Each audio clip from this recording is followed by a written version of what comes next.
All right, good afternoon, everyone. A few things at the top, and we'll get right to your questions. As the situation with the devastating California wildfires continues to evolve, Secretary Austin remains closely engaged and committed to supporting the response efforts.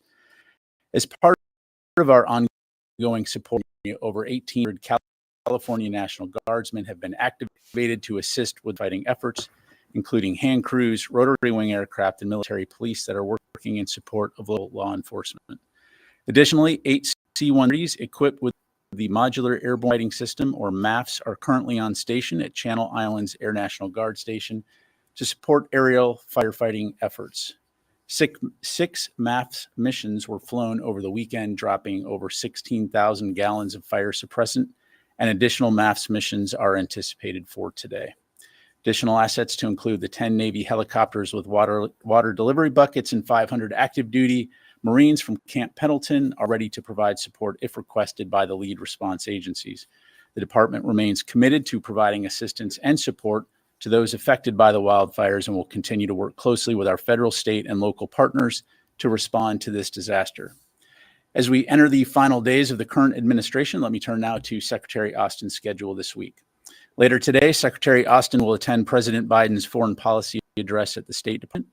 Later in the week, on Thursday, Secretary Austin will host the Armed Forces Farewell Tribute in honor of President Biden, in which the Secretary will join department leaders, colleagues from across the administration, and other dignitaries in saluting Biden for his distinguished public service career and tenure as our Commander-in-Chief and 46th President of the United States. Then Friday, Chairman of the Joint Chiefs of Staff, General C.Q. Brown Jr., will host an Armed Forces Farewell Tribute in honor of Secretary Austin.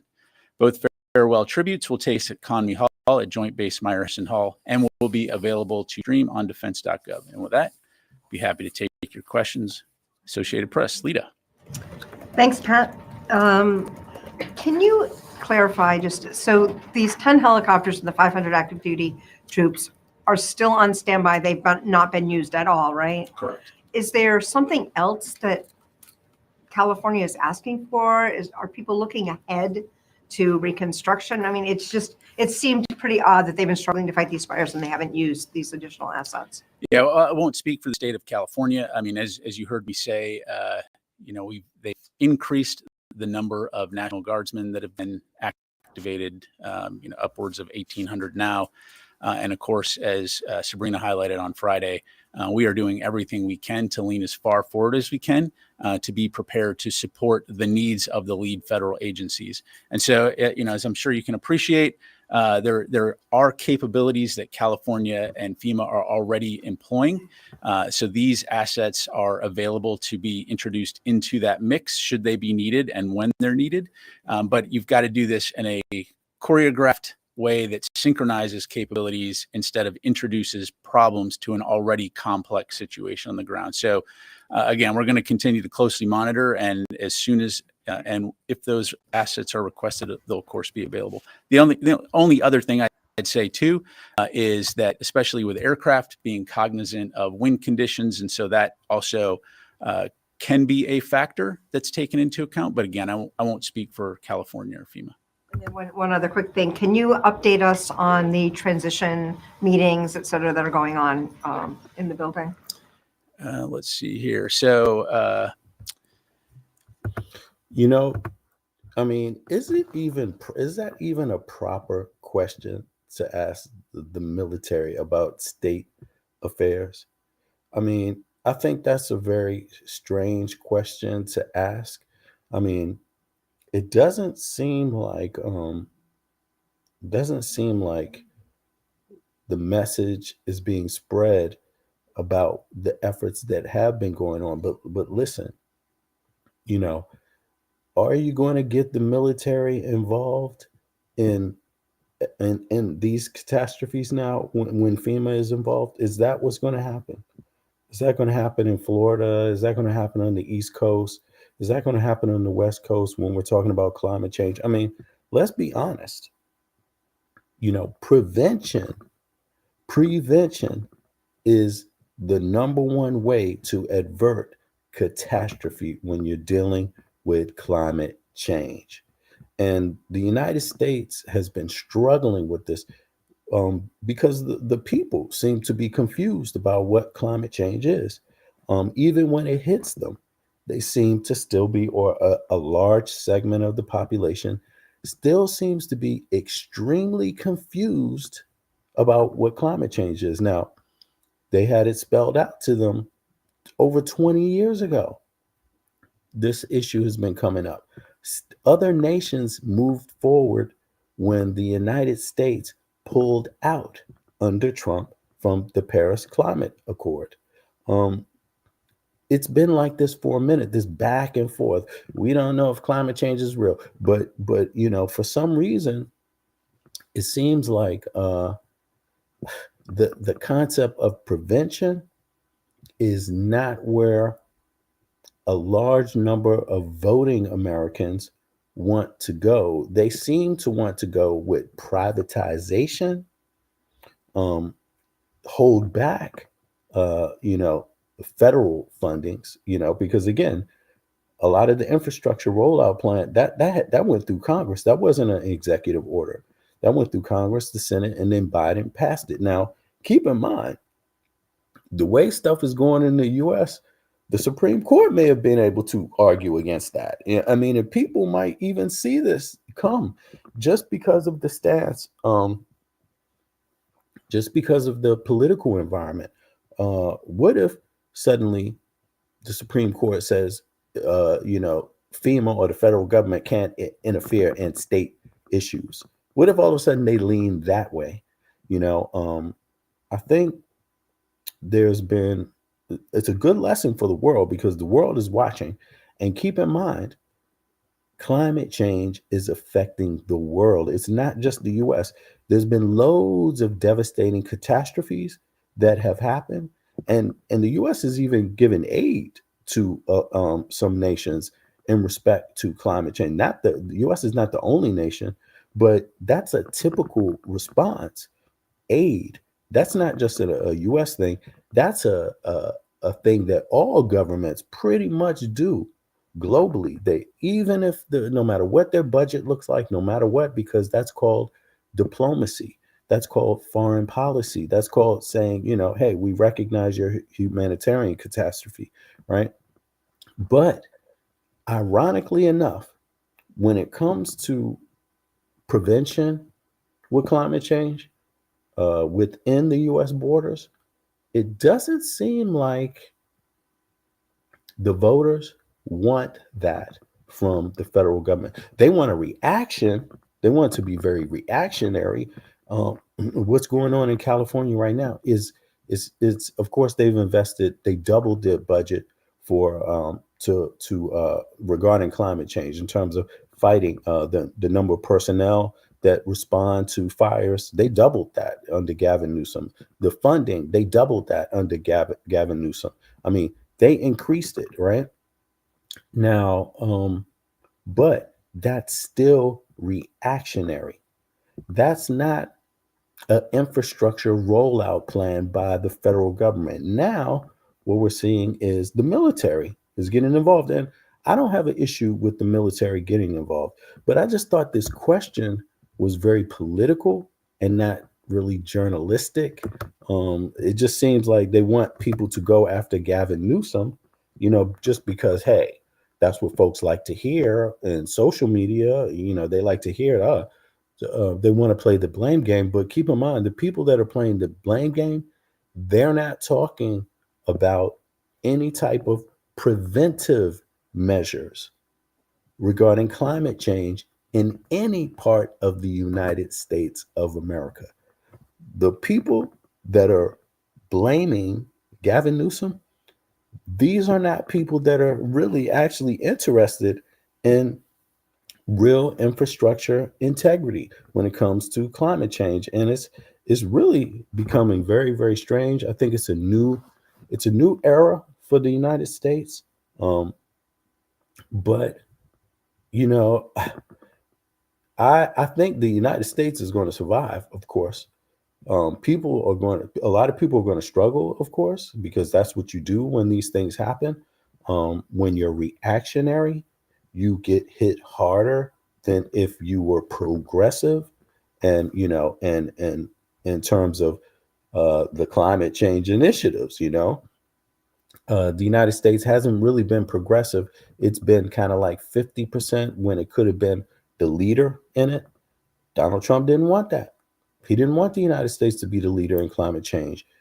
That affects the economy. California has a GDP of what, $14 trillion a year. You guys, Americans, if you want a federal government to function, you shouldn't want harm to California on a massive scale regarding climate change. You shouldn't want any of it. Silicon Valley, let's go to the stock market. Actually, let me let this play first, because all you got to do is look at the stock market and pay attention. You will see it's affecting a lot of there are capabilities that California and FEMA are already employing. So these assets are available to be introduced into that mix should they be needed and when they're needed. But you've got to do this in a choreographed way that synchronizes capabilities instead of introduces problems to an already complex situation on the ground. So I'm going to continue to closely monitor, and as soon as and if those assets are requested, they'll of course be available. The only other thing I'd say too is that, especially with aircraft, being cognizant of wind conditions, and so that also can be a factor that's taken into account. But again, I won't speak for California or FEMA. And then one other quick thing, can you update us on the transition meetings, et cetera, that are going on in the building? Let's see here. So still continue to see scheduled meetings with department leaders. There have been upwards of approximately 160 meetings so far with transition team officials. We've also responded to over 105 requests for information from the transition team. And so everything right now continues to go smoothly by all accounts. And we are confident that we'll be ready for a smooth transition into next week. Thanks. Carla. Thank you, Pat. First, can you confirm if talks are taking place on with U.S. and French troops on whether or not they could secure a border zone? You know what? They said there was 160 meetings so far with the transition team. It would be a good idea for journalists to ask the Trump administration, the incoming administration, how are those meetings going? Ask the same question. How are those meetings going? Are those meetings going satisfactory? Journalists need to be asking Trump this question because he is incoming. Who's this guy right here? I'm sorry. This is I want to see something. Okay, they just say Pentagon here, but they don't even drop who it is. I forgot. But in any case, here's the rep from the Pentagon, right?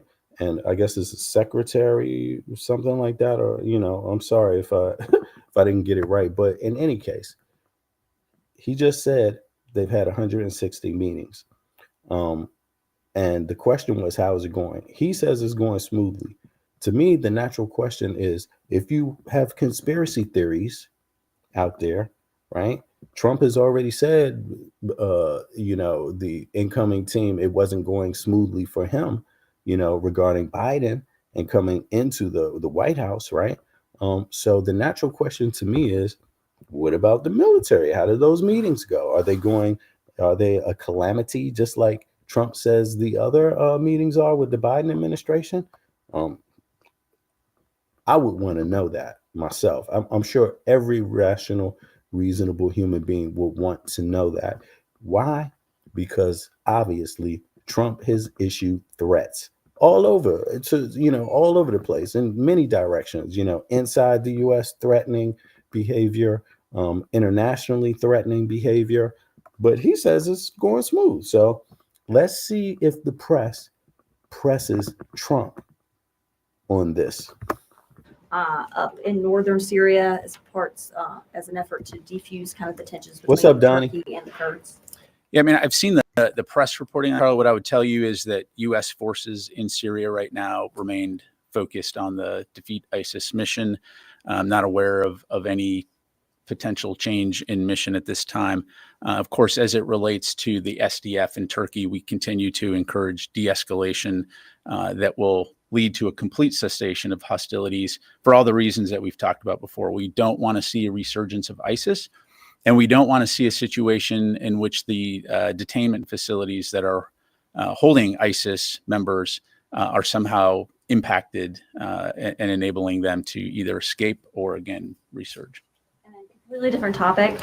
Can you give us an update on the Ukrainian battlefield? Does Putin indeed have the upper hand right now?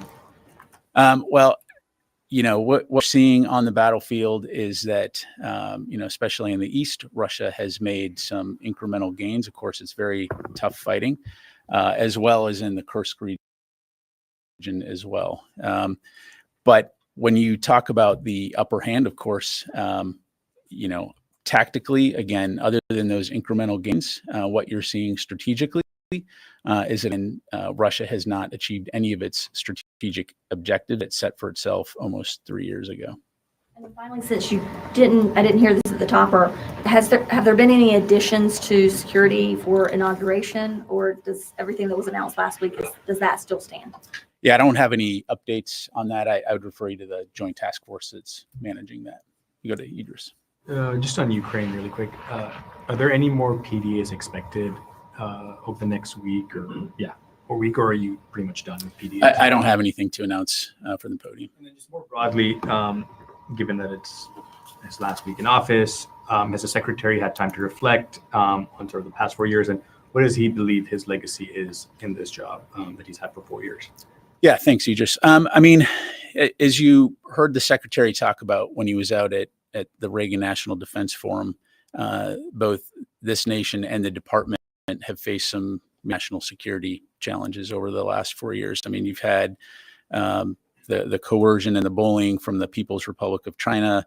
You've seen Russia's invasion of Ukraine and malign activities from Iran, North Korea, and terrorist groups. But in those same remarks, you heard Secretary Austin also talk about the fact that this country and the international community have stood up to President Putin. We've stood up to North Korea and to Iran and to Hamas and Hezbollah. And so during his tenure, Secretary Austin has been guided by his 3 priorities of defending the nation, taking care of our people, and succeeding through teamwork. And employing those priorities as the North Star, as well as the National Defense Strategy, has really helped the department stay focused on the right things when it comes to addressing the challenges that we have faced. And as you've heard the secretary say in his last several engagements, he could not be more proud of the service members and the DoD civilians who are protecting our nation every day. What's his biggest regret? I think the secretary, again, feels that we have confronted many of the challenges that I just laid out, and that we have been able to make the country both safer and our alliances stronger. And I'll just leave it there. You go to Chris, and I'll come to you, Joseph. Thanks, Pat. A few questions regarding Ukraine. What is the current? Okay, he said he feels that we have made our country safer and our alliances stronger. Is that what he said? Let me just hear that one more time. And our alliance is stronger. Exactly, our alliance is stronger. In my view, I'm not sure about our alliances stronger. I think the Biden administration has definitely done that, and the Pentagon has definitely done that under the Biden administration. But I would even say, as a nation, the military is there really to protect the United States, meaning the land and its assets, right? So wherever they may be, right? Corporations, cooperation, trade with other nations. I mean, you can't have trade if you're not protecting your trade, period. You just can't do that. It doesn't work because others are on the move militarily on the ground, looking to, to intercede in the protection of that trade, right? Stop that trade, which will have huge implications for the United States and the people, more importantly, the people of the United States. So I think that's the job of any nation. Pretty much, you're going to want to protect your nation and your assets, your trade, and you will want to support your allies that you trade with, have security trade, have other aspects of trade on, happening. You would want to do that no matter what nation you are. So to me, it seems like they've been very, very effective. But we all know what is impending, and that is the madman in the White House is coming, who says anything and everything that contradicts himself any day of the week, contradicts the the international world in knowing what to expect. I mean, on one hand, Trump says one thing, on the other hand, he says another. I mean, that contradicts it. Are you going to support Israel or not? Are you going to bomb Hamas or not? Are you going to bomb Iran or not? Which one are you going to do? Because you're not going to do it all at one time, obviously, and you're not going to do it all on day one. Are you going to support Ukraine or not? To me, it seems really strange that one could conceive of not following through with Ukraine, not follow, because look at the success that they've had with Syria. I mean, and I mean, really, that happened out of the blue. No one expected that. No one knew. The news wasn't really covering it, but it just turns out that whatever their tactics were, they actually changed something there. And now how long it would last, I don't know. But the thing about it is that if you look at what's going on in the USA right now in terms of averting catastrophes, if American citizens can't work together to adverse their own catastrophe at home when it comes to something as simple as climate change, people really are going to start thinking, and should think about the fact that we can't make anyone else get along either. If we can't get along, how can we make someone else get along? That's just impossible. And in fact, when I posed the question, who can make the United States citizens get along? Who can make them cooperate on climate change or any other catastrophe? Who can make American citizens get along if American citizens don't want to get along?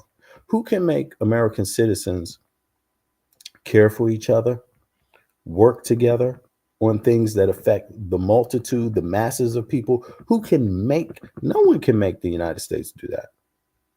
And therefore, it's kind of illogical to expect that the United States can do that for other people. We can't make you love your neighbor. We can't make North Sudan not attack South Sudan. We couldn't do that. I mean, look, if these people saw each other as the same and had the best for each other in mind, no one could come between them. And it's not just North and South Sudan. It's just anywhere in the world. It's also between South Sudanese. Can you make them get along? You can't do it. If you can't do that for other people, only people can do that for themselves. And if you do that for yourself, no one else can really affect you that greatly. If you're united, if you have common respect for each other. But the reality is that a lot of these people don't have common respect for each other. They just don't have it. And we got to take a lesson from that also, like what comes from that. And it seems like Americans haven't taken that lesson, because if we saw that lesson for what it is, that reality for what it is, we wouldn't behave the same way at home. We wouldn't, so. I'll just leave it there. You go to Chris and I'll come to you, Joseph. Thanks, Pat. A few questions regarding Ukraine. What is the current estimate of North Korean killed in action and wounded in action in Ukraine? And are there high-ranking officers among them? And relatedly, has the U.S. had access to the North Korean soldiers captured by the Ukrainians? On your latter question, I don't have anything on that, Chris. As you saw President Zelensky talk about, they have captured some North Korean soldiers. So I'll just leave it there. In terms of the casualty, I mean, why would he even comment on it? And it's, of course, that's a good question to ask, but you could expect that when he's not commenting on it, I mean, what do you think? What do you think?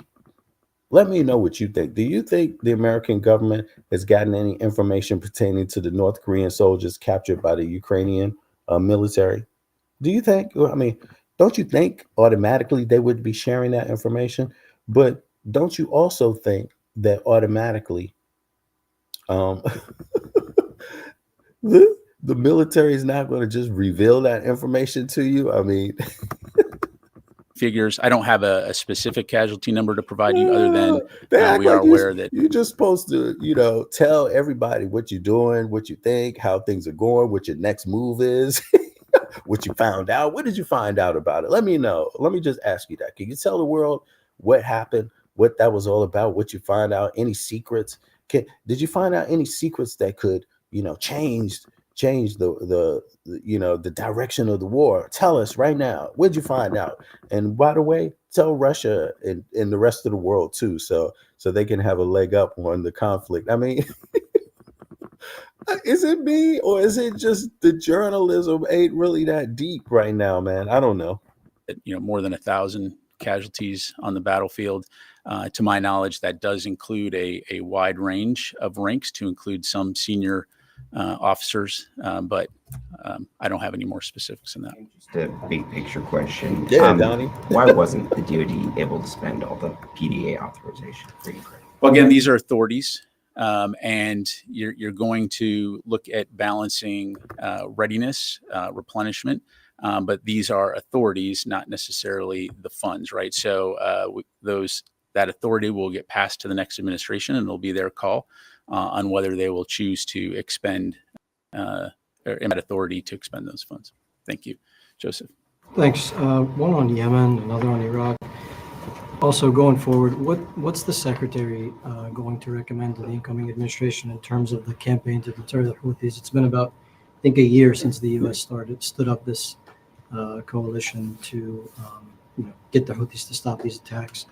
They haven't stopped the attacks. They're continuously attacking Israel as well. So, does he think the next incoming administration should do more of the same that you guys were doing? Do more? Do less? I mean, what's his recommendation? Yeah, I won't get into any advice or conversations the secretary may or may not have with. I don't understand that question. He said, "You guys." Listen to this, man. I'm sorry. This guy he's a military man. He's not a politician. So he's there to protect the country and the Constitution, not to play politics.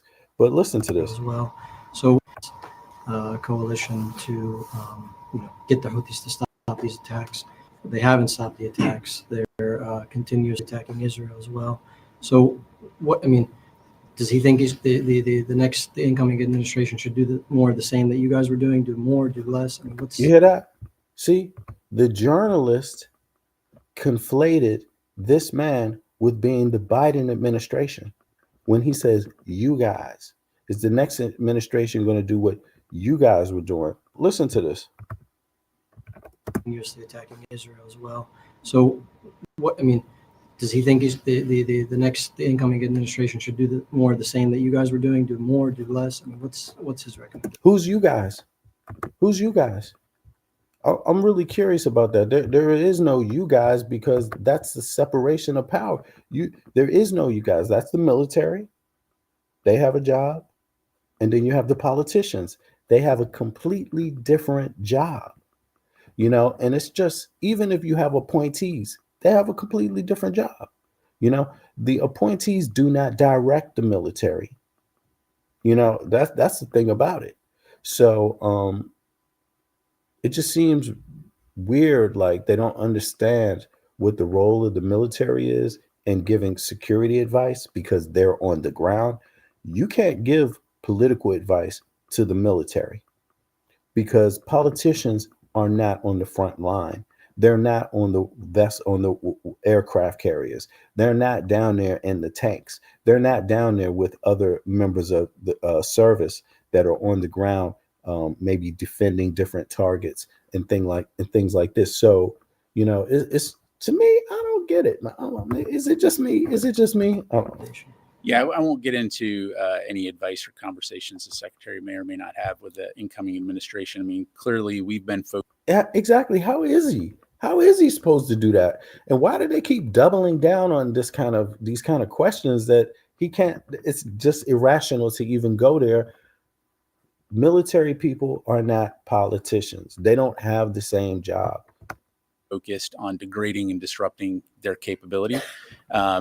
You highlight the fact that they have continued to conduct strikes, but I would also highlight the fact that their capability has been significantly diminished. And so U.S. forces will continue to work with the international community to address this challenge in the Red Sea and the broader region when it comes to freedom of navigation and protecting the safety of mariners that are transiting that. Okay, you hear that? So that's a telltale sign when he says the U.S. will continue, right? The U.S. military will continue to protect the Red Sea, regarding trade and these kind of things. I mean, you would think that's what they're there for. What do you want the ships to just come all back to the United States and dock in the United States? I mean, is that going to be useful for any type of trade, any type of business, any type of asset? Of course not. That's just a non-starter. Or if you do go down that road, that would be just insane. That would be pure, utter destruction of the United States. So they're going to continue down these lines. I don't even see the military as even being in a position to pull out. You saw how long the pull out for Afghanistan, how that went, and that wasn't even at their behest. They wouldn't have done it that way. That was a calamity, a political calamity done by Trump. Now you're going to do that across the globe. It's going to take a whole lot of time. Trump might spend the military may spend 8-10 years doing that, trying to achieve that objective, but in any case. Area. Just one on Iraq. Can you confirm or provide any information on, or any updates on conversations between or requests made from the Iraqi side for U.S. troops to potentially stay longer than the previously agreed upon timeline? You hear that? The Iraqi government has requested that the United States stay there. Now, people need to understand something. What happened in, for example, Afghanistan, which was a travesty. It's a political travesty. It happened because of politics, right? It didn't happen because this was organized by the military, that it was their choice or opportunity to do it in the way that it was done. It was politicized. Trump, went around the military, met with who did he meet? The Taliban, right? Went and arranged a date for do a pullout. And the only thing the military could do at that point is try to accommodate it, right? But when you give a date, you're giving the date to your opposition too. You're making them aware, so I just so now you got Iraq, who is expressing, they're saying they want the U.S. military to stay there. Why do you think that is? That's because there are different groups that do not cooperate, do not see each other as the same people. And if you tip the scales one way or the other, people on the ground are going to get killed. And that's why I can't understand that. If you care about people, you would want to seek diplomatic solutions. This whole thing about pulling out of areas, basically, you might be opening up the door for more genocide. Now, why would a person care about, let's say, for example, Palestinians and not care about Iraqis? You see what I mean? These groups have been through this stuff before. Israel is a trading partner of other Middle Eastern countries. Not all. They're a security partner and a trading partner with other Middle Eastern countries. They're not standing alone. People witnessed it with their own eyes. And I think the dialogue politically has just really, really kind of led a lot of Americans off the mark in terms of what is really going on in the Middle East. But it is divided. It's divided by superpowers. You got Russia supporting one side with Iran supporting, right? And then you have Western countries or the U.S. supporting other nations that are there. right? And these nations, they don't want, a lot of them aren't so comfortable with the U.S. pulling out. Now they may not like the influence of someone else constantly, but if you pull out, what do you think is going to happen? You think it's going to be good? And I think really, I'm gonna be, to put on my sinister cap here, I wouldn't be surprised if Trump did that, because look, the thing about it is that there are some people that want to see more people in the Middle East die. There are people. There are literally people like that that just don't care about you, one way or the other. You see what I mean? And that's going to be a big factor. People say they want, if there's people that advocate for the U.S. pulling out when a country says, hey, we want you to stay because they're nervous about the times, they're nervous about Iran's movement, they're nervous about Russia's movement. Yeah, that's going on all the time in that region. People are feeling the effects of this. It's like this one day, then all of a sudden it shifts to the next day, then it shifts back, then it shifts back again, then back the other way. People are worried about this. And but let me let this play some more because we got more to cover real quick. Yeah, thanks, Joseph. I don't have any updates. As you know, what was previously announced and that the timelines were announced, but I don't have any updates beyond that at this time. Go to Noah, and then I'll go to the. You hear that? No updates at that time. No updates at that time. And there's a lot of people that are curious about this. Now, there's other possibilities, because you got the UK, you got Germany, you got France, you have other NATO nations that they might, they could have a come up supplying weapons to Iraq. They want oil. I don't think the U.S. pulling out creates peace, to be honest with you. I think it creates a calamity, a vacuum, and a fight and a struggle for power that creates more war, sadly enough. It tends to be how it plays out, but who knows? Maybe we're wrong. I mean, does Afghanistan look like it's in peace right now? Maybe it is in peace. I mean, the reports say that things aren't happening too well, but especially for women, especially for the others that were in the other ethnic group. But hey, if that's how folks are going to do it, that's how they're going to do it. Fine. As I understand, the last package of $500 million to Ukraine that we're talking about here was done without money to replenish it. Can you talk about why this step was taken when it was resisted last year to preserve American readiness? Well, I won't get into specifics in terms of readiness levels, other than to say, throughout this process, we're always looking at what capabilities we have, what we can provide, evaluating our own readiness, as well as looking at what the defense industrial base can provide when it comes to supporting Ukraine. Thanks. All right, let me go to the phone real quick. Tony Capaccio, Bloomberg. Hi, Pat. Can you hear me? Thanks. I have a Ukraine question. There's a running narrative among critics of the Biden administration's Ukraine policy that it waited too long to provide F-16s, anti-personnel munitions, and longer munitions such as ATACMS, plus allowing them to be fired more deeply into Russia.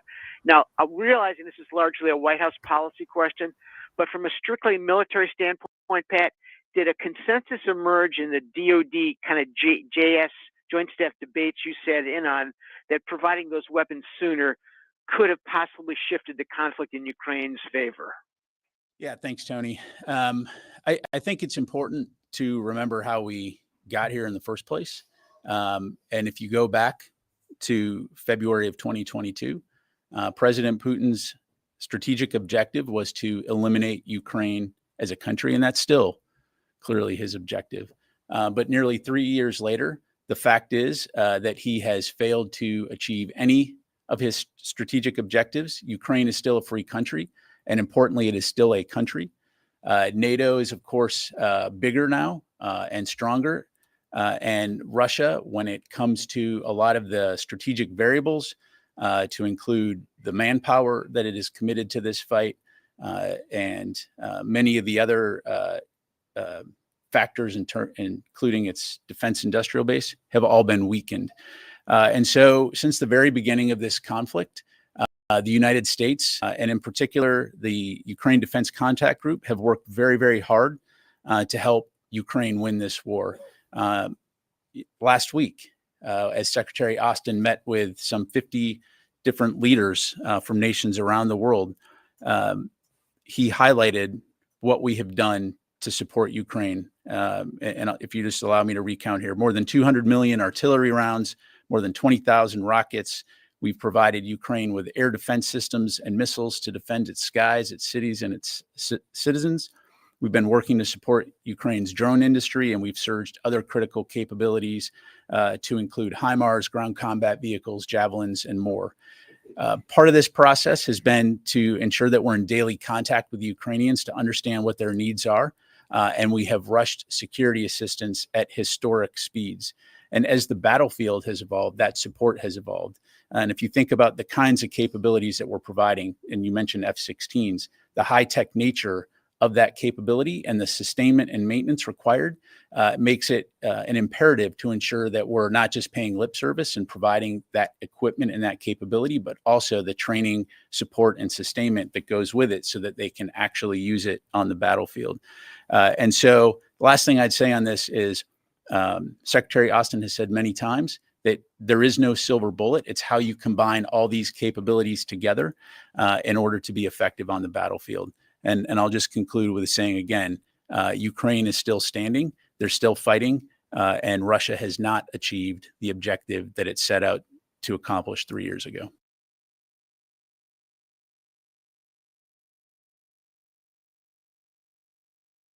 That's relative to this that's important to understand is that there's an incoming administration. The Ukrainian president knows that. And you have to appease to some degree. If you're going to be diplomatic, you have to kind of play a game right now. And I think personally, looking at Trump wants to feel like he desperately needs, because Biden has had so many victories under the NATO, has had so many victories in this regard. Also, the U.S. has had economic victory, although the partisanship within the people has created political economic hardship on the people. The GDP, the companies, they made way more money under Biden. So it's the politics that have stopped folks on the ground from feeling and sharing in that wealth. It's pure politic, So I think if I was a Ukrainian president, I would be thinking, what is the psychology of the incoming president? What is the incoming president going through personally? And when looking at that, I would think you would want to give the incoming president a chance to look good, a chance to feel like, hey, there's something you could do better than Biden. And a way of doing that is by saying, hey, if you would have sent more weapons in time, we could have done better. Hey, if you would have listened to us in time, we would have done better. And that gives the incoming president a chance to say, man, come on, I'm going to solve this problem. Biden didn't send them the weapons like they wanted. The man said it. Let's just get it done. See, I think that's what they're doing. Personally, I think that's what that's about. This talk about the U.S. could have done more, because I don't see how you could approach this situation with Russia, another superpower, and be so myopic about the approach. First of all, one success is that NATO, and this was a goal in NATO has worn down the Russian military. Russia has almost lost 1 million people trying to invade just Ukraine alone. 1 million men between the ages of 18 and 40. Some of these dudes is real fat. Who knows? Some of them haven't seen. They had to inscript people to continue this war with Ukraine. Who does that? Who has to do that? You know what I'm saying? Who loses almost 1 million people trying to invade a country that is how many times smaller than you? Ukraine's not a superpower. Ukraine it has to beg for weapons and beg for help. Did Russia have to do that? No. Russia put 150,000 troops on the border and said, hey, well, y'all crazy. Why do you think we're trying to invade? And then they invaded the next day. And now they lost 1 million people, damn near, you know. I don't think there's any argument to say that the U.S. military and NATO didn't approach this in a highly comprehensive manner, especially with the other factors, oil, trade going on. I mean, you saw the price of cooking oil just go up, well, because sunflower seeds produce a lot of cooking oil.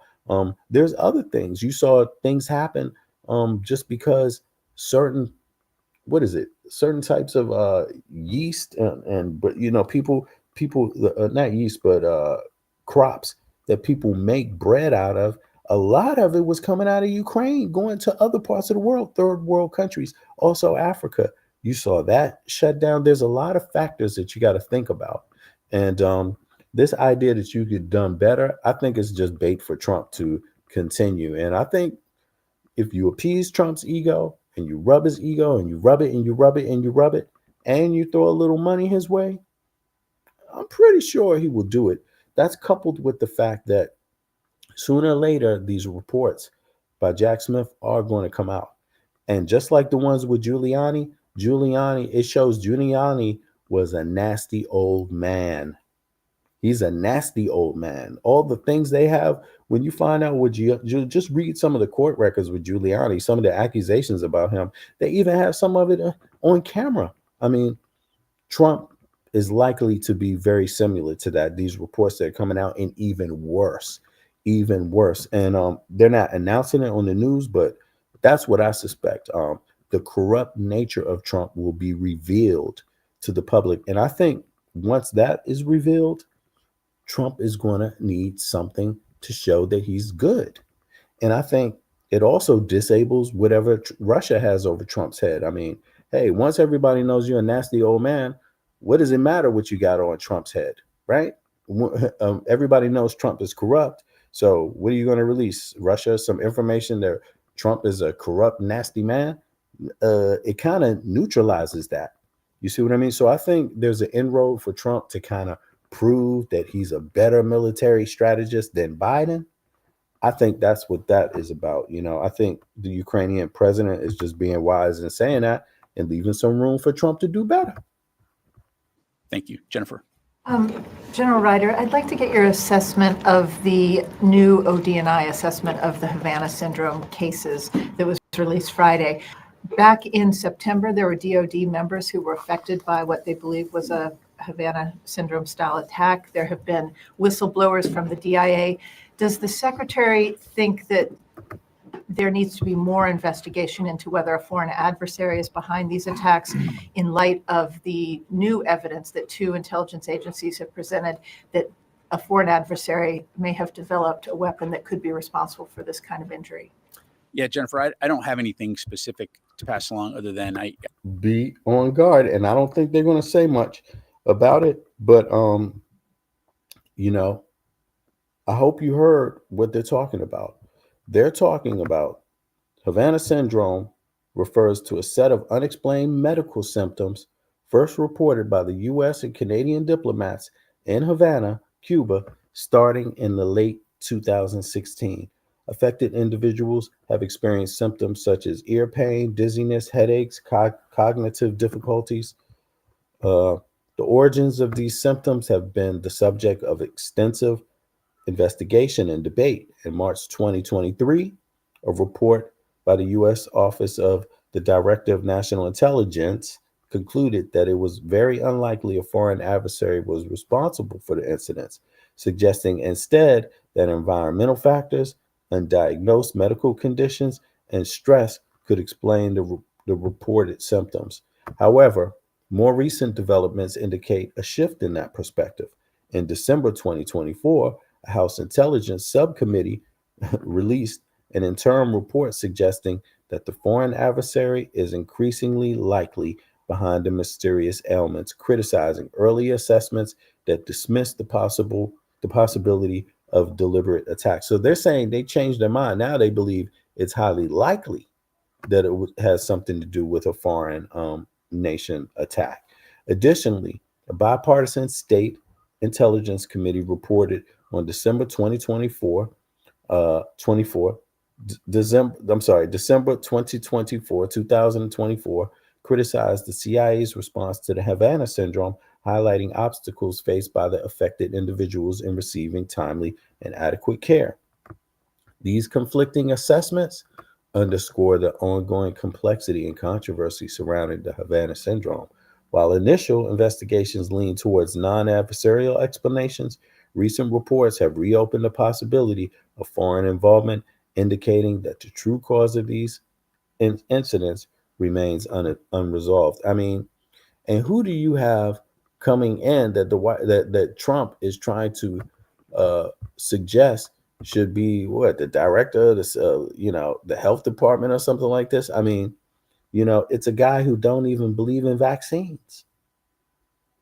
So it's going to be interesting times for Americans, politically induced interesting times for Americans. Time and time again, you have to say that the people that are best at kicking their own ass are the Americans. The U.S. citizens are best at kicking their own ass. Nobody else could do it if they wasn't willing to do it themselves. So, let's see. I know that Folks have a vote. that this is under close review and will continue to be so, but I don't have anything to provide from the podium here. Warren? Two questions. First question, has there been a conversation between Defense Secretary Austin and Pete Hegseth, or are there any such plans for a conversation over the course? Pete Hegseth, that's supposed to be the incoming, the incoming lead for Trump over the military. I mean, it is national security. It is ridiculous. It's ridiculous. The next 7 days? No conversations to date, and I don't have anything to announce from here. And then a question on Lebanon. Israel carried out strikes yesterday in Lebanon, saying they had raised issues of Hezbollah violating the ceasefire agreement to the monitoring mechanism, but those were not addressed. Does the U.S. believe that first, was the U.S. were you aware of issues that Israel had raised with the ceasefire monitoring mechanism? And second, is it fully operational? Do you believe there are issues with the ceasefire monitoring? So what I would say, Oren, is that from our perspective, the ceasefire continues. I don't have anything, nor will I speak for Israel in terms of their operations. I do know that Major General Jeffers and the team that is implementing the mechanism, along with the State Department and other countries, are working hard to ensure that ceasefire holds. They're working hard to ensure that we understand what the Lebanese armed forces needs are as they take over security and implement that ceasefire. And so I'm confident that they are staying in close communication with the Israelis as well as others in the region to do that work. And I'll just leave it there. Is it your understanding that it will continue, the ceasefire monitoring mechanism with General Jeffers will continue operating after January 20th? That's my understanding. Correct. Jeannie. Thank you, General. I have a few questions on South and North Korea and Ukraine. Last weekend, the U.S. and South Korea nuclear consultative group meeting was held here. The next meeting will be held in South Korea, but it is still unclear what can you say about the existence of the NCG in the incoming administration. I really can't speak for the incoming administration, Janie, so I have to refer you to them for any questions on that. Do you think that only the U.S. extended deterrence can prevent North Korea's nuclear provocation, or can United States consider the possibility of allowing tactical nuclear weapons in South Korea as another way to challenge to North Korean nuclear threat? Well, our policy hasn't changed when it comes to the denuclearization of the Korean Peninsula. On the Ukraine President Zelensky has proposed to North Koreans Kim Jong-un a prisoner exchange for captured the North Korean soldiers and Ukrainian soldiers detained in Russia. What is the United States view on this? I mean, that's really a question for President Zelensky. So I'd refer you to him for any questions about potential prisoner exchanges. Yes, sir. And then I'll go back to the phone. Thank you, sir. Regarding the active duty assets currently on standby. I saw some reports and I saw some video of the Ukrainian government questioning these prisoners that they captured. And these prisoners seem more than happy to be in Ukraine, and they sounded like they were giving up the goodies. Like, really, they sounded like they were giving up the goodies. Yeah, I could imagine that plenty of North Korean soldiers. Oh, there's also reports, y'all. There are reports, and I'm not pulling it up right now, but there are, because I want to go to something else. But there are reports that Russian soldiers and have been ordered, to when it comes to South Korean soldiers being injured on the battlefield, to execute them. Those are reports that are coming out, so they don't fall in the hands of Ukraine. And this has been going on for a minute, but obviously the Ukraine would love to have captured some South Korean soldiers earlier, but apparently this might be why. Now, are those reports, how real are those reports? It's up to you, but I mean, why wouldn't you believe it? That's my question. Why wouldn't you believe it? And what makes you think it's not true? Where's the evidence that it's not true?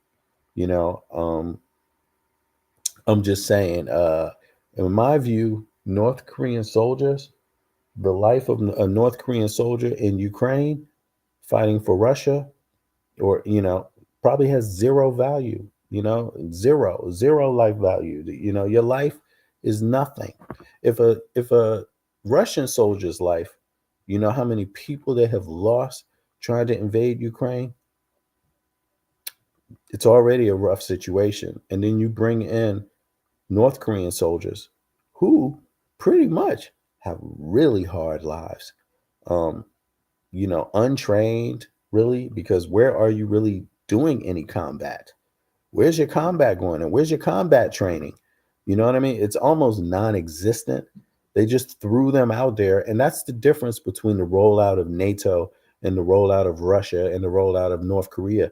Folks train and prepare from NATO before they go on a mission. I mean, they prepared troops before, this is why they didn't get the attack comms and things like that, because they weren't ready to operate them, really. I mean, it's not just about the attack comms that the Ukrainian soldiers got, and they say they, maybe should have gotten them earlier or things like this. But, you have to be trained to be a soldier. A unit has to be trained. You have to be trained to fight tactically, also with the weaponry you have, not just walk your ass out there on the battlefield and get blown up. And this is what Russian soldiers that's what their life is like. South Korean, North Korean soldiers, that's what it's like. I mean, these Ukrainians are being very industrious and very clever in how they're fighting, because they're far more outmanned, but yet, they're having an impact. It's and if they weren't operating and well-trained and organized, man, Russia would have rolled over them a long time ago, man. To potentially assist with the California wildfire situation. Do you have a sense of how long DOD is willing to wait on standby, waiting for that potential call to come? And should the call never come, do you know who the authority would be to say, you know what, this probably ain't happening, time to fold it up, pack it in, and get back to our regular battle rhythm? Yeah, I mean, I think we're going to be ready as long as we need to be ready to support that. And, U.S. Northern Command working very closely with the interagency and FEMA, they're making that hour by hour, day by day determination in terms of what those requirements may be. So I don't want to speculate about, what the future could look like, other than to say, again, we understand the significance and the devastation of these fires, and the Department of Defense is going to do everything we can to support all those who are battling these fires, to include having this capability available should it be requested. Let me go to the phone. Howard Altman. Hey, thanks, Pat. Couple questions on different subjects. One, what is the assessment, the U.S. assessment of the capability of the North Korean troops that are fighting in Kursk? Are they capable? Are they well equipped? And the other question is, how dangerous is the ongoing battle between Turkey and Turkish-backed forces in the SDF to the U.S. objectives of stopping and fighting ISIS? On your first question, Howard, I won't go into specific intelligence other than to say, all indications are that these are relatively well-disciplined, competent forces, the DPRK forces, primarily infantry focused. And so, again, by all accounts, they are capable. And what we're seeing on the battlefield is that they obviously do present a threat. The Ukrainians are doing a good job of holding the line, although it is very tough fighting, and we have seen the Russians make some incremental gains. As far as the SDF and Turkey or Turkish-backed forces in northern Syria, again, as I highlighted earlier, we do continue to see the ceasefire hold. We do want to see a de-escalation of hostilities because what we don't want to see is a resurgence of ISIS or the conditions that could enable the resurgence of ISIS in Syria. Thank you. Come back to the room here. Yes, sir. But does everyone else want to see a succession and in hostilities? I mean, do they want to see hostilities come to an end, or are there adversaries there that don't, quite frankly? And yeah, we're gonna find out. We're gonna see. Me, I'm for diplomacy. I don't see the rationale, other than soldiers, the mask, persons willing to fight over ideology rather than common interest, willing to work together on common interests. Again, what is stopping people from cooperating with each other? And I don't mean that on just a micro level in the Middle East. I mean just globally. What stops people? It's interesting. We have literally right now a situation where there is. You just heard that Ukraine is going to stop Russian oil. Well, there's been Russian oil flowing to some degree, right, to some Western countries, right, through a pipeline that they share the entire time. There is, on the other side of it, the United States is a huge trading partner with China. I mean, and this is something that impacts American citizens. It's not an easy question like, can you just stop trade? Okay, you can stop trade. Let's see the effects of it. Think about the effects of stopping the trade. Are you prepared to pick up the slack? Who is prepared to pick up the slack of American and Chinese trade with each other? Who's prepared to do that? And I think Americans really need to think about that. But it is ironic that at the same time we're trading with China, on the ground, China is funding groups, militias, armed groups on the ground that are fighting Western interest. So it is, to me, ultimately, I'm not one for this. Now, I'm an American citizen, so obviously I have a great respect for my own country, right? Even though we have loads of problems, historical problems and current political issues, right? But at the same time, I've gone outside of the US. I've seen other parts of the world. I've seen people, how they function. I've met people discuss. I've seen that people don't always get along together. There are deep divides in other parts of the world that kind of feed this. And, for me, it's not my way, but if there's going to be fighting and there's going to be shooting and there's going to be bombing, I would much rather be an American citizen. Korea troops in Russia. it is reported that Russian reclaimed 40 to 50% of the Kursk region. Do you think that North Korea proved helpful for Russia to retake in such a place? Well, I mean, as evidenced by the fact that Russia was able to introduce 12,000 DPRK forces onto the battlefield, I mean, that's certainly a significant number. It certainly makes it much harder fighting for the Ukrainians. But again, as I highlighted, the Ukrainians are continuing to fight, and they're continuing to do everything they can to hold that line. Our focus here continues to be on working with the international community to ensure that Ukraine has what it needs in order to defend itself all along the forward line of battle. Now I'm gonna pause this one. I'm gonna switch over. Since this war in Ukraine began, right? Since then, and it's not long. It's been just under 4 years. Within that time, EU governments have increased their military budgets. To what tune? Let me see here. How much have European nations increased in their military budgets and weapons capacity? Let's see here.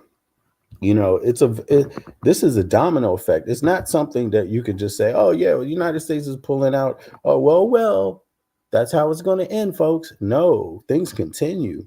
People adjust, people strategize, people change based on every move that the US government makes, European nations have significantly increased their military budgets and weapons capabilities in recent years, particularly in response to the heightened security concerns following Russia 2022 invasion of Ukraine. That's just 2 years. Just in that time period. Check it out, y'all. Defense spending increased. Overall expenditure. The European Defense Agency, EDA, forecasts that the EU defense spending will reach $326 billion in 2024, marking a 17% increase from previous years. This rise reflects a concerted effort by European countries to bolster their defense capabilities. Okay, GDP allocation. EU member states are projected to allocate 1.9% of their combined GDP to defense in 2024, moving closer to NATO's guidelines of 2%. This represents a substantial increase in defense budgets across the continent, right? Investment in procurement of R&D. European NATO members have increased the portion of their defense budget dedicated to the procurement and research and development R&D to 32% increase, a 32% increase in 2024, up from 15% a decade ago. This shift underscores the focus on acquiring advanced military technological capabilities, enhancement in weapons capabilities, ammunition production. The European Union aims to produce approximately 2 million artillery shells annually by 2025. So they're increasing production, significantly boosting its ammunition manufacturing capacity to meet both current and future defense needs. Joint procurement initiatives. The European Commission has approved $300 million in funding for 5 joint defense procurement projects among member states. These projects include the acquisition of air defense systems, armored vehicles, ammunition, marking the first instance of the EU using its budget to finance common defense purchases. You see, that's the first time the EU has done that. They all have their separate militaries, but because of what happened with Russia and also the stuff that you hear with Trump, it's likely going to increase it even more. Let me see here. This project includes the acquisition of air defense, right, marking the first instance the EU using its budget to finance common defense purchases. These developments indicate a robust commitment among European nations to enhance their military capabilities. Now, there's a lot people need to go into here, especially with Germany, because Germany has a lot of people, and not just Germany, because you're dealing with the EU. So, folks should think about that.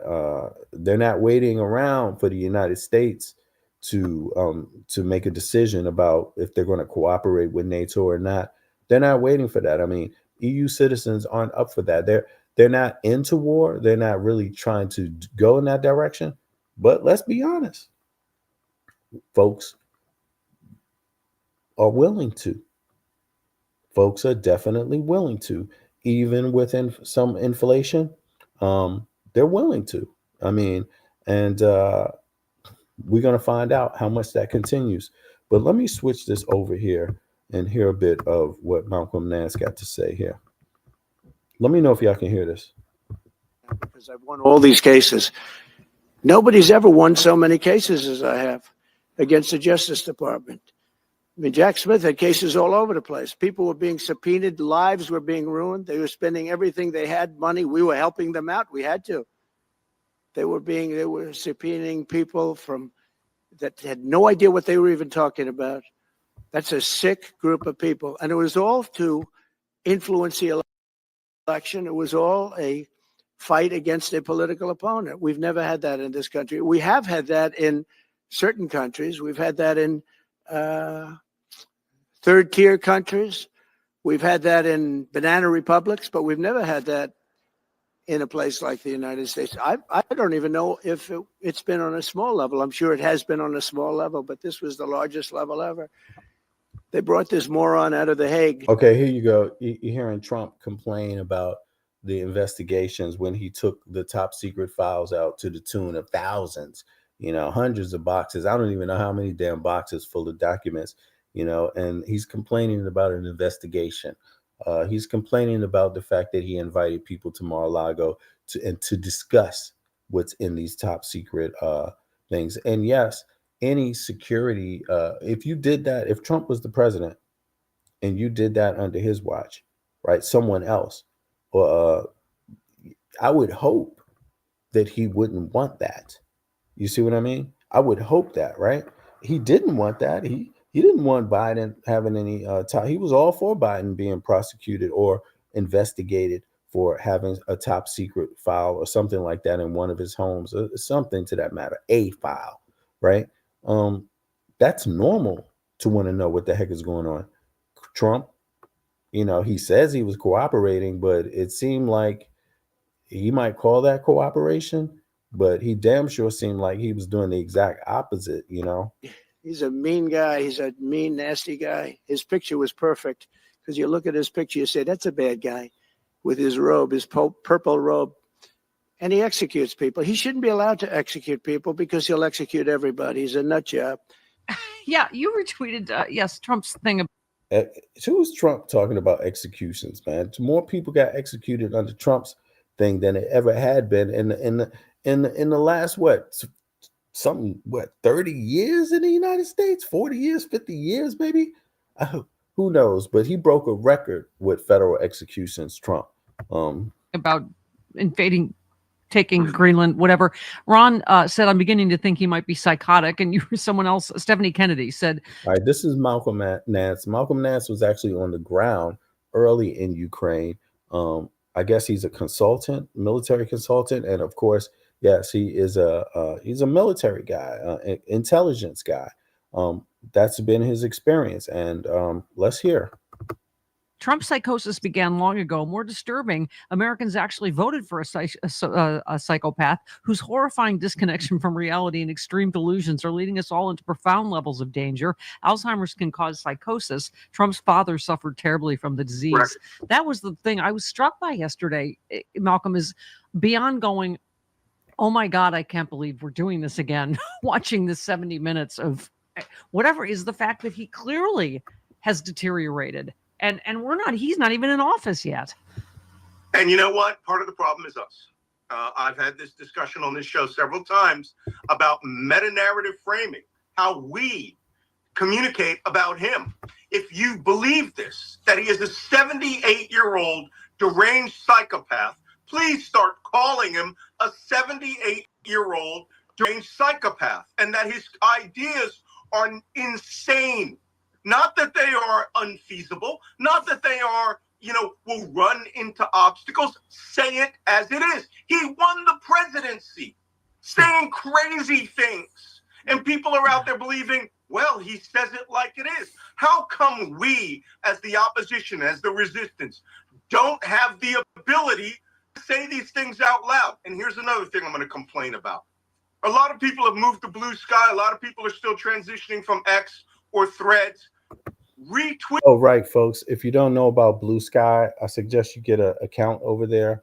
Yeah, because there's some interesting conversation going over there. But I got my Blue Sky account because I don't mess with Twitter. I got a Twitter one, but I don't even open up Twitter or X. I don't even open it up. It's not something I choose to support. And I never did support it once Elon Musk bought it, right? And Trump pretty much used it as his campaign, used it as his campaign site. A lot of the people that support Trump, a lot of that disinformation goes out there. It's purely it's anti-democratic. It's anti-democratic party. And they just lie. It's really often almost anti-American, not even just anti-democratic. The stuff I hear on there, on X, from American citizens is very anti-American citizen. It's just so strange. Just like a lot of the deception and the disinformation they're promoting about these fires, they promoted that the entire time. That is essentially, if Elon Musk had not bought X and used it that way, Donald Trump likely wouldn't be the president. He spent $40 billion on that to undermine the U.S. elections, and it was successful. And I think, Dems are definitely going into get serious mode on the state level, but the message needs to be put out that not just with Dems, MAGA folk, you guys better start thinking about your lives, because if this is going to affect Democratic states, it's going to affect you twice as much, because you are dealing with a corrupt incoming regime that has no problem showing you they're corrupt and no problem gaslighting you about it, right? No problem putting you in your place, MAGA, red states. The Democratic states ain't going to be put in their place because they have ethics. They have principles that they operate by, and they're going to stand on that. Not just that, but most of the economy is flowing through Democratic-led states, just like Gavin Newsom's state, California. That's the top state for what? For GDP earning for the U.S. That pays for the federal government. Literally, Texas. As a matter of fact, yo, Donnie, Texas, your state is number 2, and we're talking about something like I think I'm not sure who's the. I know Cali is the highest. I'm not sure if it's 17 trillion and Texas is 14 trillion. I think that's what it is, but Texas is number 2. You see, now Texas may not be Democratic-led state, but that's basically the only other one, the Republican state that's generating that kind of economy, and that's because of oil, pretty much, right? Maybe they have some new investments in solar energy. Even though they don't talk about it, even though Trump is talking about, is that good? All of this stuff, windmills and all this crap, but most of the states that are experiencing extreme levels of poverty, I mean, just as a norm, it's not Democratic states. The minimum wage is up in Democratic states. The minimum wage is down in Republican states. Industry is up in Democratic states. Industry is down in Republican states. I mean, y'all got to get it together. And for yourselves, I mean, it's getting hot.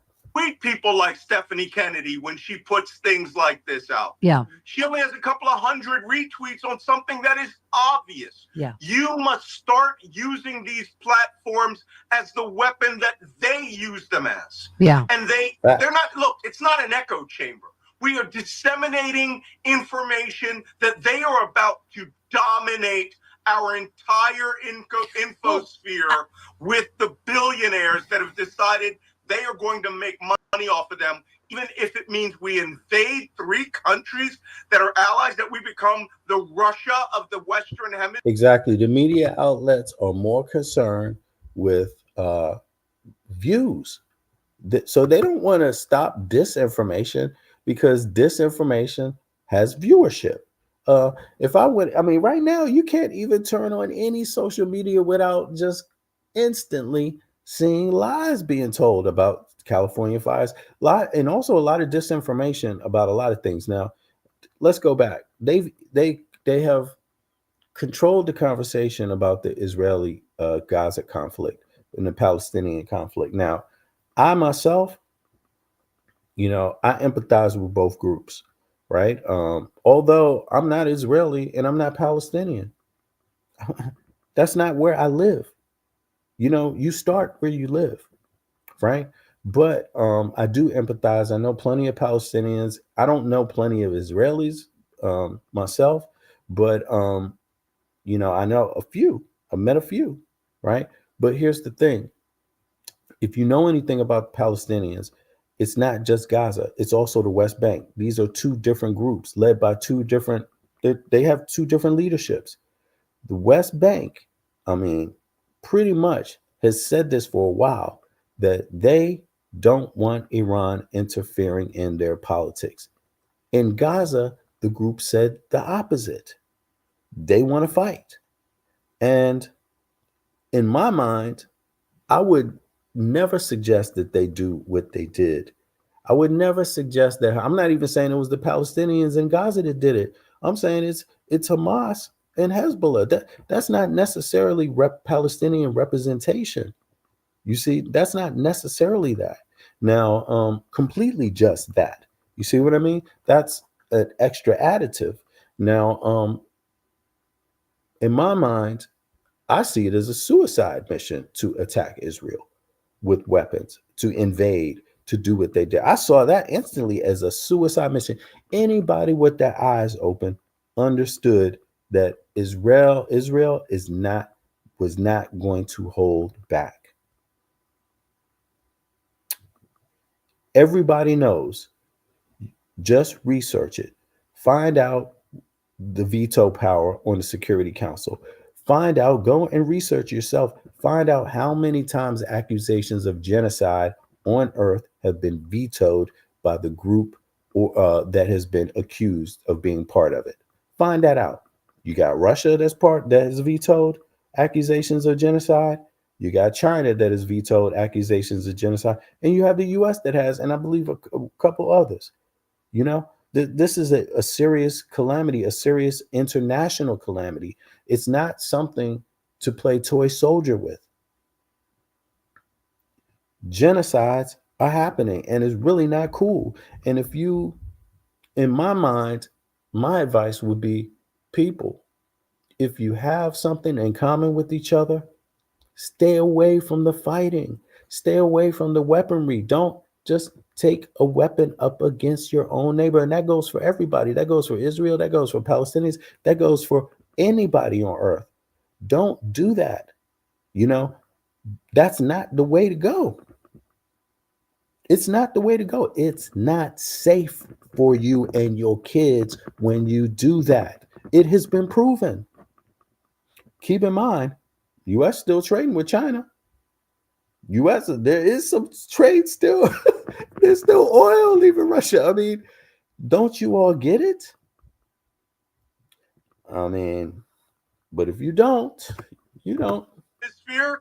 Now, before you say that's crazy, Malcolm, that ain't crazy. They're talking about it. Yeah. Therefore, it's not crazy. I want to get your take on that. We spoke to Bob Seska about it too. I know you talked about everybody getting off Twitter on January 20th, but here's what I want to ask. Look at what Zuckerberg's doing. So now do we get off Threads and Instagram and Facebook, and do we run from, I don't run from a fight. I'm dumb that way. I'm all blade hand, but I'm on everywhere right now. I'm on, all of them. So I don't want them to scare us to a little corner that feels safe for us. F them is my Let feeling. me make this call again. Okay. All right. Because to tell you the truth, here's a real problem that I'm having. I'm having that some of the biggest voices in the liberal world, Midas Touch, Mueller, She Wrote, all of these guys, they don't echo calls that should be done simultaneously to defend all of us. The great Twitter walk-off is so that we can make on January 20th at 12 noon, when President Musk takes office, we can send a message. Right. And it's for not you, not Stephanie Miller, not for, Mueller, she wrote, people who will have their Twitter feeds weaponized. We want you to stop using it. Yeah. Yeah. For everyone else, if it's not your real name, if it's a fake name, deactivate your account at precisely 12 noon. Yeah. Right. Okay. I just wanted to check on. Message. All right. Same thing for Threads, if you want to do that. But if you have a name attached to it, don't feed into the anger algorithm. Stop taking DMs. Stop taking messages. Stop using it. Yeah. Gotcha. Okay. Yeah. Let me talk about your piece about the Las Vegas terrorist. You ought to know something about this. You wrote a book about it. You said that he wanted civil war. Yep. You write, individual attacks by right-wing extremists have grown exponentially, but unlike Muslims, the explosion of American-grown terrorism was discounted by the news media. 4 years ago, you're talking about January 6th, 4,000 insurrectionists attacked the United States Capitol at the direction of Trump. Trump's ability to mislead the news media let the meaning of domestic terrorism flip on its head. Suddenly, white right-wing terrorists were almost exclusively excused as being mentally ill in a personal crisis or suffering from PTSD. And you know something, folks? I mean, me myself, they already have this out there. If you read the report that that's the official manifesto, right? Just read it for yourself. This guy is, the police reports, not just the manifesto, but the police reports about this dude. This guy is connected to a right-wing extremist group that has another manifesto, and within that, they're talking about setting fires. Yes, they're talking about invading states on the ground. Yes, and they're talking about how they're going to do it in disruption, things like fires, water, and electricity, all types of stuff. These are the things folks are up against.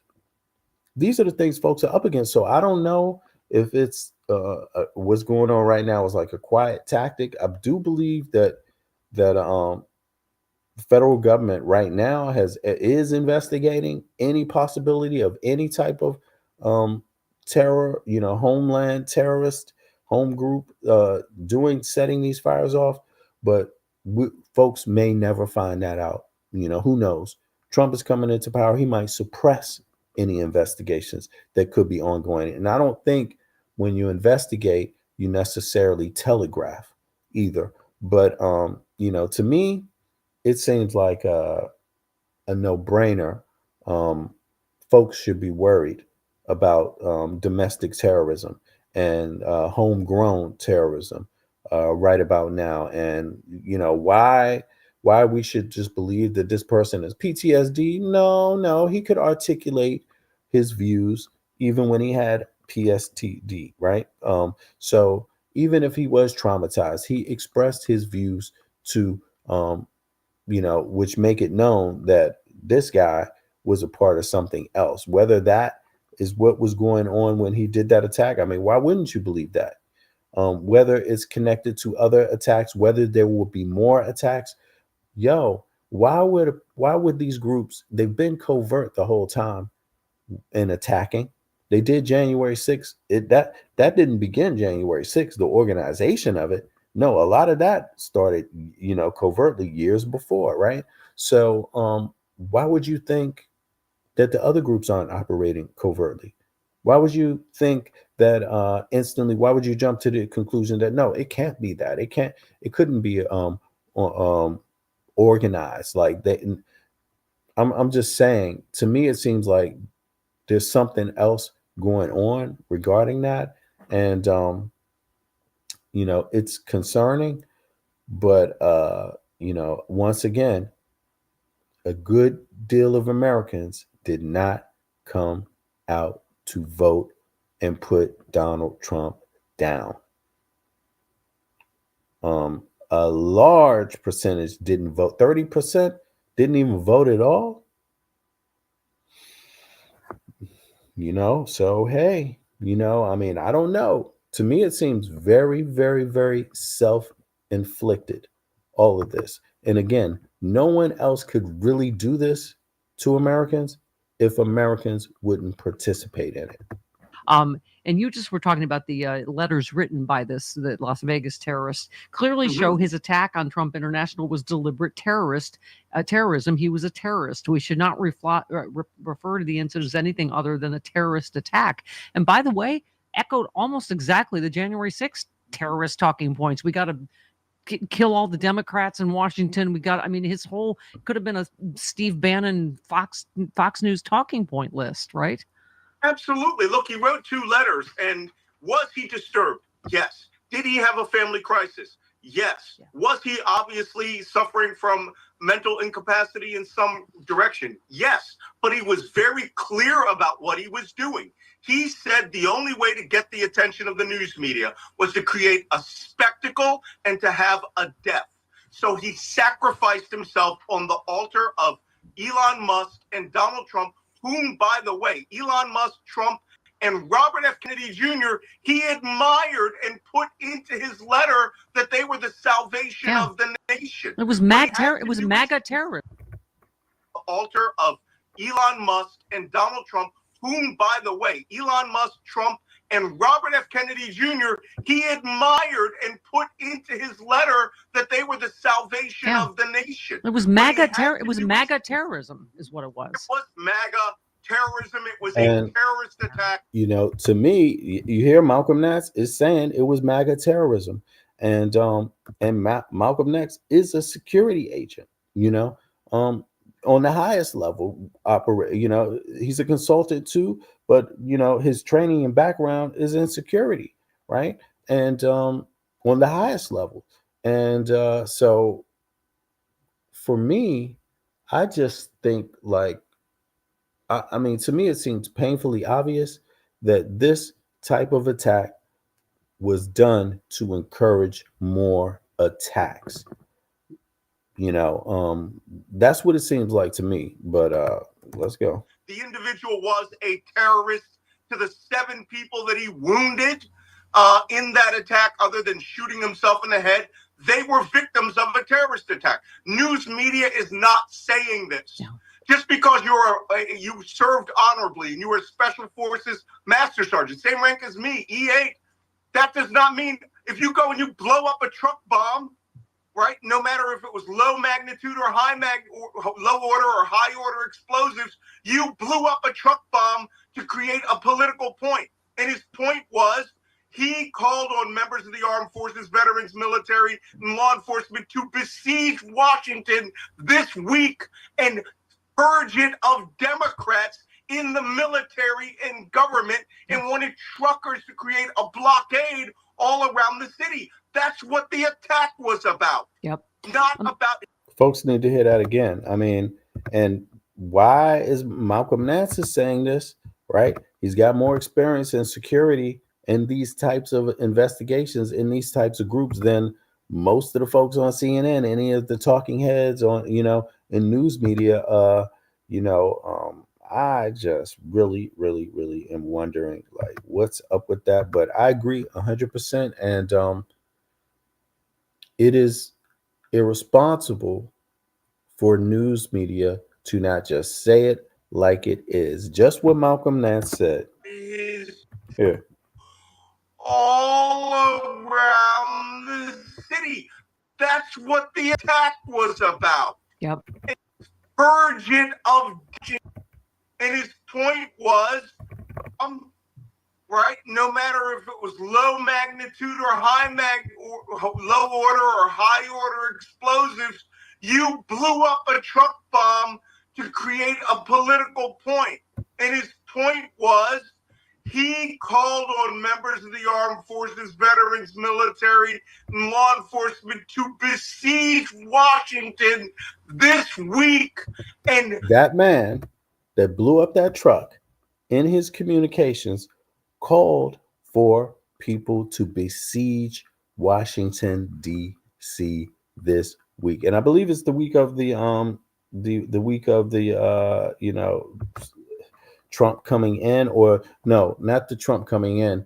it's the certification, day. I believe that's what it was. But here, To besiege Washington this week and purge it of Democrats in the military and purge it of Democrats in the military government, and government, and wanted truckers to create a blockade and wanted truckers to create a blockade all around the city. all around Washington, D.C. And you know what? I've been listening to some folks online in DC. Not everybody's like, it's a few. We got a few nuts in DC, though. Don't get me wrong. We got a few like every place else. And this dude, it's almost like he never even heard this news before. I mean, he's out there talking about all kinds of conspiracy theories, and he totally missed the fact that this guy is talking about surrounding the place where his family is from and besieging it. I mean, do you think these people give a goddamn about Black Americans in Washington, D.C.? And this dude is Black, and they don't. I'm not trying to make it a racial thing because it's not racial, but it's all types of stuff: misogynistic, racial, political, all types of, just anti-democratic values, right? Anti-common values. Very, very divisive. And they talking about inflicting physical violence surrounding the city. Man, I'm just wondering, I'm just wondering, disinformation has really got a lot of people stuck on stupid and standing still while this shit is going on. That's what the attack was about. Yep. Not about his PTSD. Yep. So Al-Qaeda members have family issues. ISIS members who are crazy have family issues. If an American does a terrorist attack in counterterrorism, we call that a terrorist attack. Right. Speaking of, you wrote the original book on and that's what Malcolm Nance works on, counter-terrorism. And but folks that are going to politicize it, they ain't going to listen to Malcolm Nance. And these are folks that have less experience than him, far less. The disinformation in media right now, they're not going to play what this counterintelligence expert said. They're not going to play it, and it's really, really sad. It's really, really sad. But I have to say, if you don't take interest in it, you only have yourself to kick in the butt for it later. You only have yourself.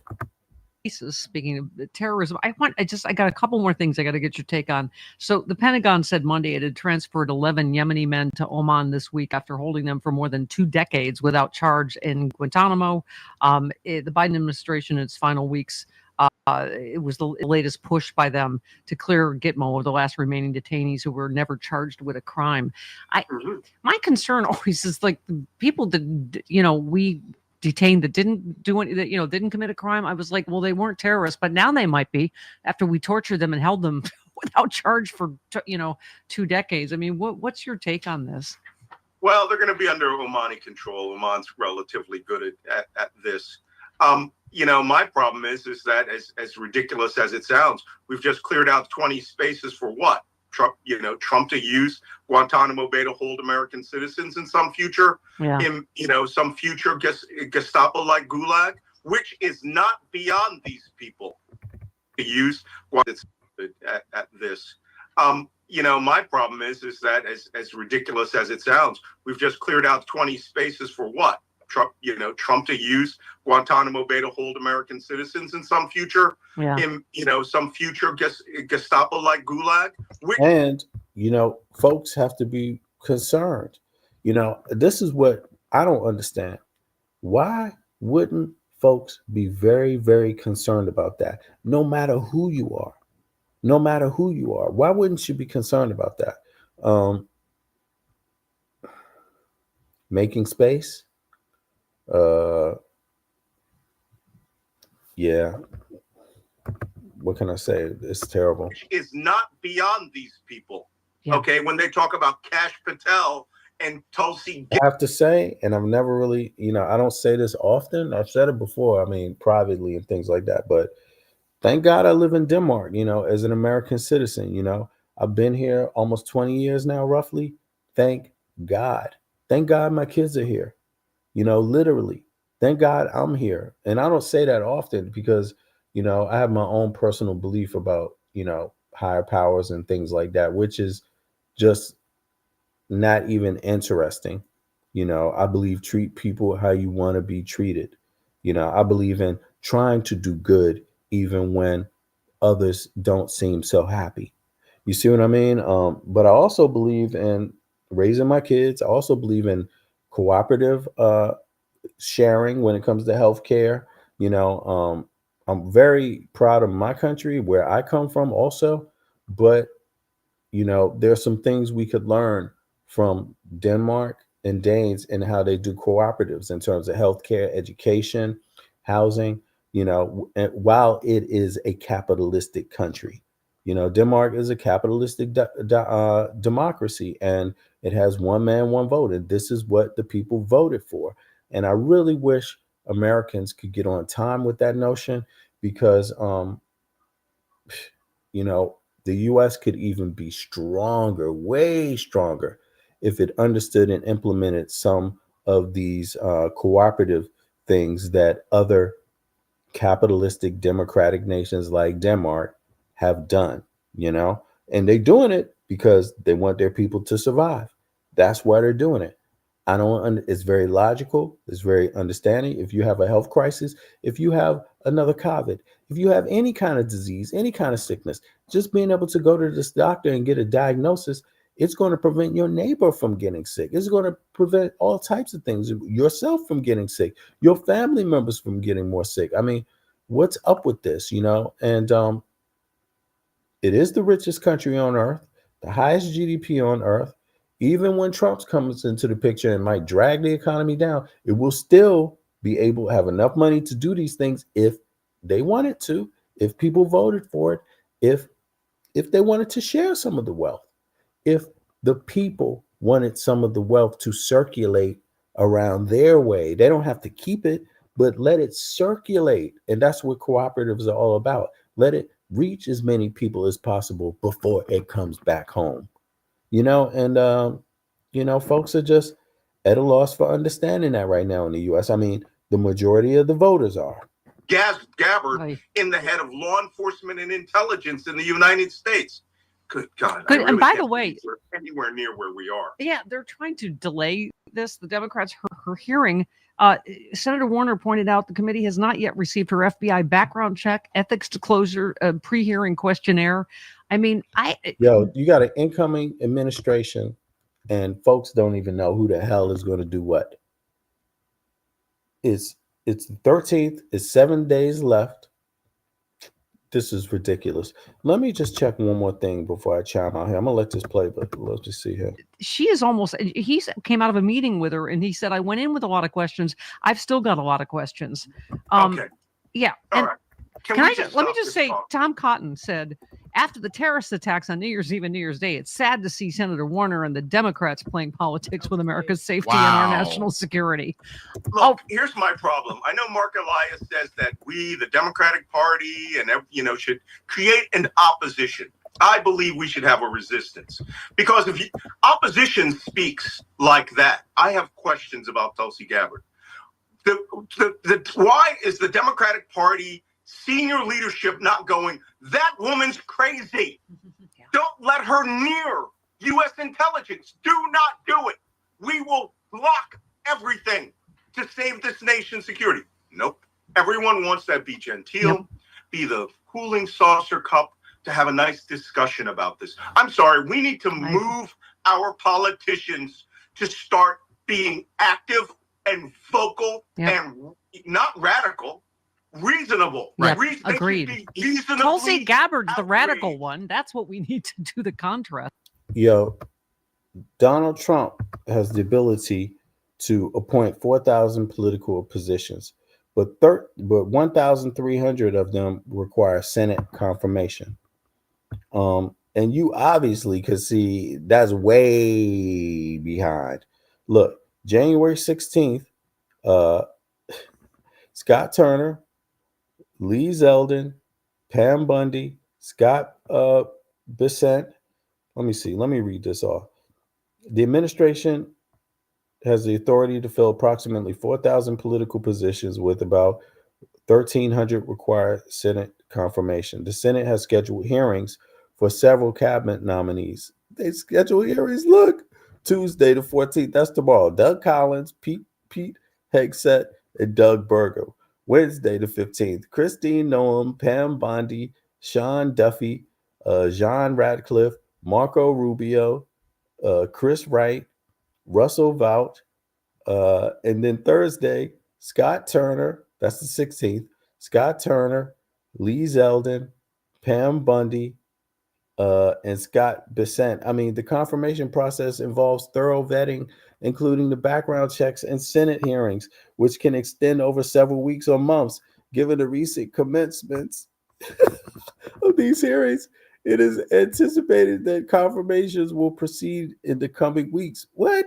But you only got 7 days left. Historically, the Senate confirms process has become more protracted over time. For instance, during President Trump's first term, the average time confirmed nominees increased compared to previous administrations. In summary, while Trump administration is actively nominating individuals for key positions, the exact number of confirmed appointees will become clearer. Right, but how many, guys? How many have been approved?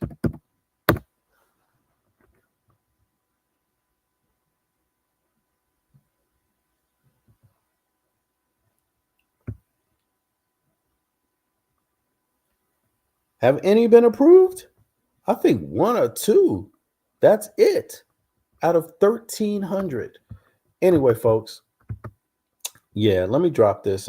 That was Malcolm Nance's take on the incoming administration and some of the threats. And yeah, and then we heard from the U.S. military about some, issues going on, Ukraine, the Middle East, Hezbollah, and a few other areas in the world. So on that note, I'm going to be out. I really wish everybody a great week, a great start to your week. It's Monday, 13th January.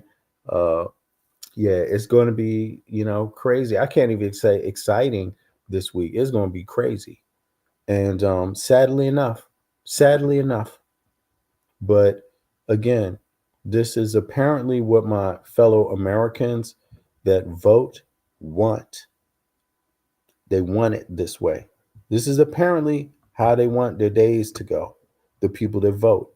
And I'm not making excuses for nobody. I'm not making excuses for anybody because I don't agree. I think it's chaotic. I think it's wild. I think it's crazy. So, I really hope people try to find another way to go about things. This seems like something that's ill-advised the way it's going. And it's really too bad that it has to be this way, but it is going to be this way because this is what the majority of American voters wanted. I mean, even though I think there was election fraud, I mean, come on, you're going to buy Twitter for $40 billion and the only thing you're going to do is undermine your own government and the administration. That's pretty much Elon Musk's goal. And he wanted to get into the White House, and his way to do it was to buy Twitter for $40 billion and promote Trump. That was his way to do it. So Elon Musk will be in the White House some way, somehow, because, these people don't follow rules. It's not like they care about security. It's not like they care about top secret stuff. No, they don't. They don't care about the rules. This administration, they don't care about nothing. The man is a convicted 34-time felon at the bare minimum. Not to mention that he is known for having what do you call it, on a civil level, sexual assault of some types, right? And the man is about to pay out millions and millions and millions. Folks around him, even people are being nominated that have these type of accusations. Teenagers, they nominated people that on their record were known for grooming teenagers. I mean, girls, they sleeping with underage girls. you know, Giuliani, a hot mess, nasty old man. He's got his little sexual allegations going on, although they may not be civil. But apparently the guy is like doing things similar to Trump. I don't know if they're paying off. You know, the Stormy Daniels thing is like paying for sex, essentially. You know, I mean, you might not, the average person may not recognize it that way or not understand it. You know, like, why would you pay $1 million for sex? Well, if you're Trump, you know, you might do it. You see? Yeah, and Lord knows what else is going on. His son, you know, people are saying his son is a cokehead, right? You know, you tell me what you think, y'all. And on that case, on that note, I'm going to be out. I appreciate everybody. Appreciate you, Donnie, always. And be safe, Donnie.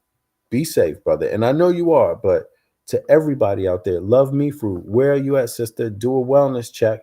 Let us know how you're doing, sister, because I know you're out there in California where these fires are, straight up. And I know if you are there, if you have something, you're doing everything to help people also, because I know you that kind of lady. But take care of yourself too and check in with us, you know. You know, just check in with a brother and check in with the rest of us, Shaka and everybody else. My Aunt Forever, right? Check in with us. I appreciate that.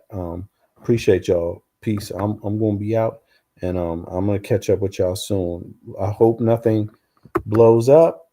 I hope nothing goes, you know, too much of a muck in the interim. And yeah, we will see how that turns out for everybody, man. Peace, y'all. One.